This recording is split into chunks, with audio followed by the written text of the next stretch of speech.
People love inspirational founder stories, the kind where two visionaries stare into the economic abyss, whisper, "We must fix this," and then heroically build the future. This isn't that story.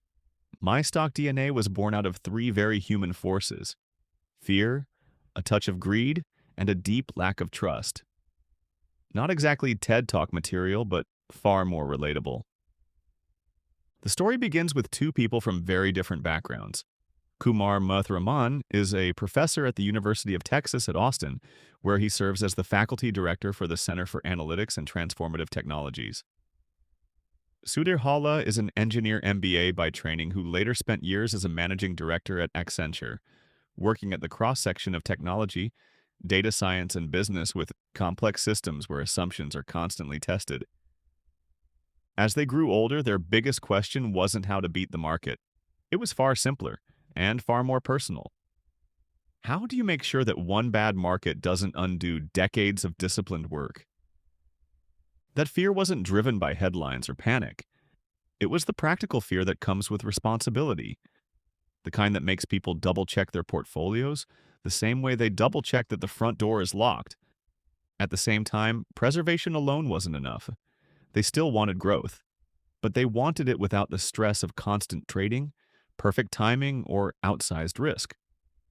Call it responsible greed. Participation without panic.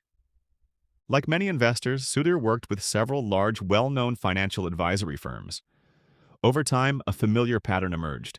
When portfolios declined, the explanation was that the benchmark had fallen as well. When portfolios performed well, the credit shifted to expertise. These explanations weren't necessarily dishonest, but they were inconsistent. It became increasingly difficult to separate skill from exposure or process from coincidence. As for experts, they studied the data from the larger investment banks and well-known experts out there to see how they did on their benchmark predictions. Very inconsistent and very biased. Smart? Yes. Consistently, right? Absolutely not. So Kumar and Sudhir did what engineers and academics tend to do when opinions and narratives stop being helpful. They turned to systems, math, and rules, things that don't change their story after the fact. They weren't looking for predictions, they wanted something explicit, testable, and accountable. That's where Darwin enters the story. Using their combined backgrounds in economics, mathematics, data science, and technology, they built the first version of Darwin. It isn't a forecaster and it isn't a discretionary decision maker. Darwin is a system designed to manage risk explicitly, protect against large drawdowns, and adapt as economic conditions change. One of the key intellectual foundations behind Darwin comes from Kumar's research on bounded noise optimization. The idea is simple but powerful. Not all data is signal. Much of what markets produce is noise. Rather than pretending to know the future, Darwin is designed to operate effectively despite uncertainty. Darwin is also tested aggressively. It's run through random portfolio constructions, chaotic allocation paths, and adverse market sequences. Internally, these tests are sometimes referred to as the blindfolded chimp and the chaos monkey. The names may be lighthearted, but the purpose is serious. If a system only works when assumptions are clean, it doesn't work in real markets. myStockDNA was never created to chase trends or promise outperformance every year. It was built to support responsible investing across full market cycles.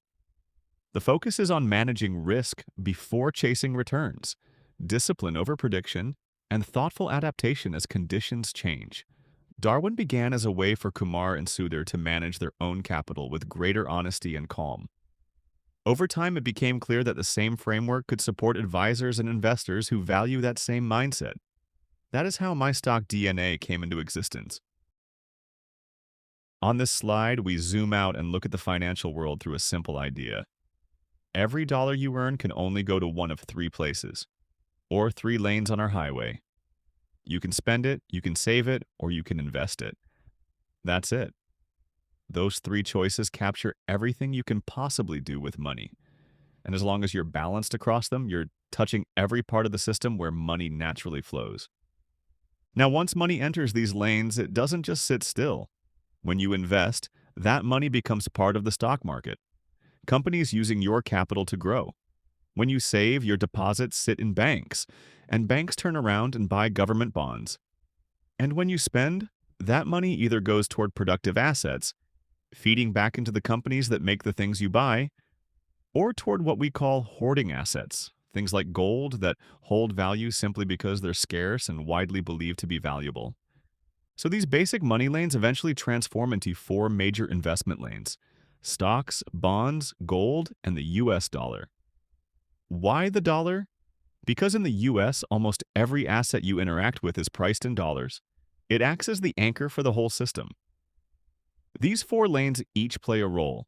Stocks are the growth engine, bonds are the stability lane, gold is the crisis hedge when uncertainty rises, and the US dollar is the emergency lane investors rush into when things get rough. But how does money decide which lane to move into at any moment? That depends on the economic weather, a combination of growth and inflation that creates four different regimes. When growth is strong and inflation is low, stocks shine. When growth is strong but inflation climbs, gold and commodities start leading. When growth is weak and inflation stays high, stagflation, gold and the dollar take over. And when growth is weak and inflation is low, bonds become the safe haven. Just like drivers on a highway, money shifts lanes depending on which one feels safest or most rewarding under the current conditions. Now here's the powerful part. You don't have to predict the economic weather to benefit from this system. A simple diversified portfolio, one that holds stocks, bonds, gold, and the dollar, has historically outperformed the S&P 500, and with far smaller drawdowns. In other words, just owning all four lanes in the right proportions can beat relying only on the fast lane. And that brings us to the final idea on this slide. If modern cars can sense traffic, weather, and road conditions and automatically change lanes for the safest and fastest route, then your portfolio can do the same thing. That's exactly what Darwin is built to do.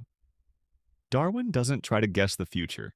It simply reads the environment and adjusts your allocations across the four lanes. When growth is strong, it leans into stocks. When inflation rises, it shifts toward gold or the dollar. When growth slows, it increases bonds. By making these lane changes automatically and without emotion, Darwin keeps your journey smoother and more efficient, just like a self-driving car guiding you safely toward your financial destination. Now that we've talked about the four major lanes of investing, let's move to the bigger picture of how to actually navigate them. Because winning in the market isn't just about picking the right lane once. It's about staying flexible, adapting to conditions, and using different tools for different parts of the journey. And that's what this slide is all about. The first part is asset diversification, choosing the right lane. Your capital is spread across stocks, bonds, gold, and the US dollar, so no single lane controls your entire journey.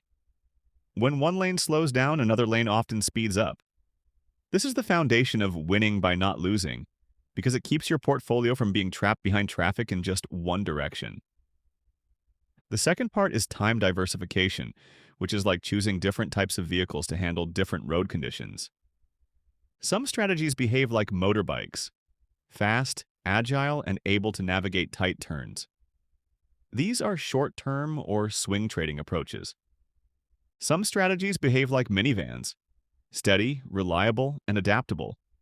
These are your monthly rebalancing systems. And some are more like trailer trucks, slow, powerful, and built for the long haul. These represent fundamental long-term investing. By mixing these vehicles, your portfolio can handle both smooth highways and unpredictable terrain.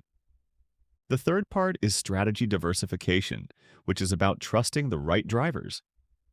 Instead of relying on one single style of investing, your capital is allocated across multiple expert strategies, each with its own strengths, perspectives, and decision-making processes. Think of it as having a skilled driving team where each driver steps in when their expertise is needed most. Now, here's where everything comes together. Markets are like weather, sometimes sunny, sometimes stormy, sometimes unpredictable.